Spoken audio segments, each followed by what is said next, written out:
Churches లో దయచేసి మీరు తాదీసేయమనో బొట్టు తీసేయమనో తెల్ల చీర కట్టుకుంటేనే భక్తులను ఇలా చెప్పడం మానేయాలి అని చెప్తుంటాను నేను చాలా సార్లు.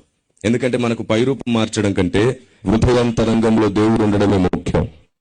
ముందు దేవుడు హృదయంలోనికి రావాలి, రెండవది దేవుడు అర్థం కావాలి, మూడవది దేవుడు అర్థమైన వాడు అనేకులకు దేవుని అర్థమయ్యేటట్లు చెప్పేవాడు అవ్వాలి.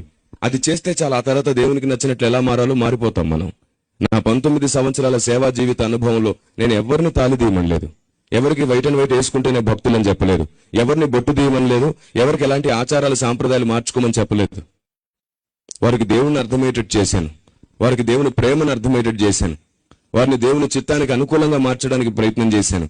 ఎప్పుడైతే వారు దేవుణ్ణి ప్రాణంగా ప్రేమించారో, ఎప్పుడైతే దేవుణ్ణి ఎక్కువగా అర్థం చేసుకున్నారో, ఎప్పుడైతే దేవునితో ఎక్కువ సమయం గడిపారో, దేవునికి నచ్చినట్లే తమ ఆలోచనలు, అభిప్రాయాలు, ఇష్టాలు కూడా మార్చుకుంటూ వచ్చారు. Praise the lord.